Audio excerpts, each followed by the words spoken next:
Bafethu, here we are to discuss the latest episode yoThando Nesithembu. Umhla namhlanje umhla 16. Yes. So we are continuing from where we left off last week. Ngiyakhumbula ngithi uThando behambile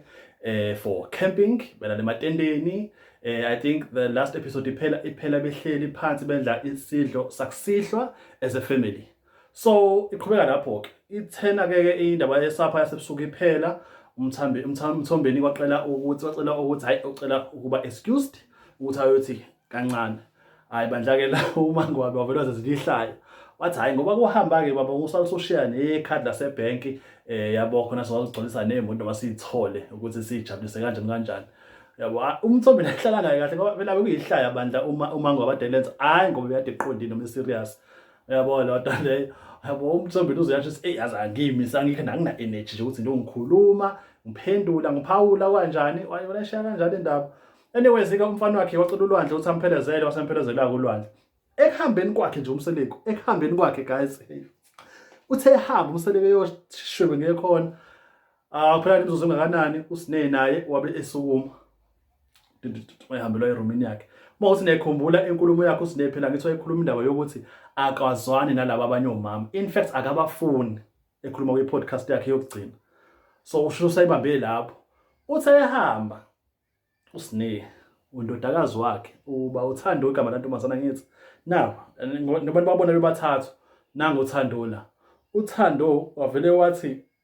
isihambile lento ngoma wakhe uyifunde ephi leyo nto uyifunde ephi leyo nto uyayibona into ubona ukuthi yabona ke le futhi khona incele khona khwala ahleze ibona indlela okukhulunywa ngayo ayikho enye into yasho kanje ingane hayi wonke umuntu wathuka ke kwenzeka ihlaya ke kuphanyisa izandla ubani asho leyo nto kanjani abayiphika kuthubani yayibona mina ewani wathi yonke lento cabanga akuzona nezona ingane zamseleko akubona odade noma izile amanzi zakho usine ingane yakhe qobo yenza lento le. Anyways ke kusho uthe hamba usine and then later on wase yafika bandla ke naye uMayeni ehamba nondodana wakhe lapha uPhumelelo umnini no Obanzi 3 of the children bakhona bonke. I was not expecting them ngoba just ngaze afike but usubona ukuthi ingane ziyadinga ngoba phela nanga umfana wayekhala ekhaya uYesu uthi hey ngiyafuna ukuhamba kodwa uma ngazi kanjani bagcese befikile ke hayi kwaphela kanjalo kwalobo busuku bebrayi nesapha kwase kuba ke ingakusasa ke ekseni ibreakfast isilungile umthombeni ugcine ekhulumile nabaphathi bendawo lapho ukuthi no man cela ngilungiselele umndeni wami indaba yebreakfast ngoba phela akekho umuntu osanomdlandla ukuthi alungise indaba yokudla kulungiseke yonke into ke awu nangu ngoba siyambona uyam-embrace lapha noPhumelelo usukhona bekade ngamlindele nawe uzuyajabula ukuthi hawu uyajabula ukuthi bakhona bengabalindele bazofika hayi qhamuka lapha na ke kuMakhumalo uhamba nondodakazi oMpilo awu madoda sisiwe ruch ebomvu awu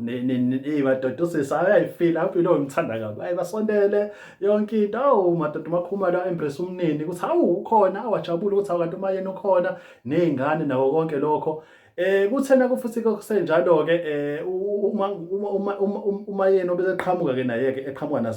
nabo emva kwabo lento uMakhumalo hayi bambingelele ke naye umthombe najabula uthi hawu hey unjani weshibasa hayi ngiyaphila ngiright hayi okay awathi ngikhawula hayi akafuna ukukhawula ngikhawuleleni uzuyasho kwi-diary session lapho uMayeni ukuthi nje angifuni ukuthi ngikhawule ngenze isilima kanjani kwenza isilima mama ecela ukukhawula ningaphandle hayi yabo hayi kuhlale phansi ke kuqalwe ke kudla indaba yebreakfast asuke umseleko aze lawa baba ngiqonde mina kwesinye isikhathi vela sosuthuthuva is either that noma le show is scripted kamnandi ngalendlela because izinto izinto vele ubone ukuthi they happen so much in sequence as much about reality you can see it as being foreplanned before it happens yabo. So ukhuluma indaba yokuthi awuyazi ngoba nikhona nonke la usine ucishe wangeza ngoba akazwani noMamuthe noMamuthile yabo. Icishe sangeza kanti ngiyamdinga ukuthi abe khona kwamanye ama-future trips azokwenzeka la ekhaya. Hayi umfana kuMpumelelo kwaqala kwathi yabona baba lendlela lento oyenzayo ayikho right ukuthi ungabe umlilo wena uyaunqiphisa wena uyabhebhethekisa ngoba phela yonke lento omama bathuli kodwa uzofaka indaba kaSine uyishiswa yini futhi lento le uMpumelelo ngifuna unilandela kahle so uMpumelelo uchaza ngoba uthi there has been i-perception from omama abathile abathi lento uMpumelelo has had i-knowledge yokuthi unumber 5 bekade kuwumuntu okade khona empilweni yababa wakhe futhi isikhathi singanani bekade azi ukuthi ngathi kufika oduma uzofika nayo number 5 yabo uzuyasho ukuthi bakhona omama baze bambiza leceleni besho ukuthi bemthethisa ndlela thizeni ukuthi into kanjena yenza kanjani ngoba sho unalo ulwazi yonke lento leyo yabo. And uma eseyichaza lento ngiyacabanga ukuthi lento ichazwa uMakhumalo uma eseyichaza ukuthi no lento umfana saseyingcokolela eyizwa lenkulumo le kwaphela kanjalo kodwa umuntu owamreprimanda noma owamkhuza kwakuma wakhe yena umuntu wakhe lo wadilika kuyena kuMpumelelo hayi omama lapho yabo. So I understand inkulumo kaMfana lokuthi ikhulumeka kanjani and lapho baqophisana nobaba wakhe ngamazwi ubaba wakhe uyakhuluma nawe uyakhuluma umfana uyakhuluma yaze uzakhala uSineke ukuthi hayi cha ngeke phela hayi ubafo angiyazi lento okhuluma kanje phela usengane ongahloniphi kahle kahle kodwa futhi ufuna ukuthi umfana ulwela igama lakhe ngoba uyasho yena ama sessions akhe uMpumelelo ukuthi no ulwela ukuthi kube khona inhlambululo yegama lakhe phakathi kwakhe nomama kungabi khona uhiqhiqhi uzoba khona yabo. Shothi naye uyazama ukuthi ayiremove kwisimo esifana njengesakho uSineke ucela ukuthi uMthombeni akuverify aclarishe yonke lento le khona naye ezoqhubeka kahle nempilo wagcina seshilo uMthombeni uthi hayi no umfana wayengazi kanje and lapho ke esho lento sawufana wayengazi ngo number 5 ningambona ke uMayeni ke lapho umshanga umuntu esonzima kabi uyabona ukuthi hayi ayabona uMayeni usekhathele lo baba uyabona akasafuni ngempela kokuphela kanjalo ke lo nkulumo ke etafuleni le breakfast ukuthi hayi kwenzeke kanje waqedisha igama lamfana ukuthi hayi kwenzeke kanje. Anyways, moving forward hayi kube nesegment encane ke lapha sobe sikhulume ngayo uMakhwela angazi yolinganisa ingubo angazi ingubo yana akacacisi nje ulafika umfana wamkala I don't understand it didn't have any context ngavele veze scene kule show kodwa ayivezi ukuthi ikhuluma ngani uqalelwa ini kuyokwenziwani ingubo yani siyabona nje unwebe izandla phana uJesu isiphambana ngoba kuziphasika nawe uyanwebe izandla. Anyways asiqhubekeni lapho kwase kuba indaba kaMbulento uMthombeni ovashela uMayeni egumbini lakhe la khona etendeni hayi cela ukuthi bazokhuluma ukhuluma ngaphandle yabo bafethu yabo la relationship le yana ngintshele phelile indaba yayo. I think idinga ibreak ayidingi ukuhlukana I think badinga nje ukuqhelelana and futhi labo bafazi bamnikeza uMthombeni isikhathi sokuba aqede le honeymoon phase yakhe noMakhwela ngoba hayi iyona le abangayifuni ukuthi ujabule ngokubona injabulo oyithola komunye umuntu ozoyiletha komunye ikhaya lomunye umfazi angeke azathande. Anyways ke hayi bahlale phansi ke hayi uSeleke ukeqeqela ebuza kuMayeni uthi hawo unjani right uMayeni athi wena ngibona nginjani bafethu yabona lo baba yabona you must really be careful ekwamanje ngisambona okwamanje mina ngisambona eyiqhawukazi ngoba uyakwazi ukuyimela into ayikholelayo but kwesisikhathi ubuqhawukazi kuhambe kuvele usube suba umuntu onobutha obuthile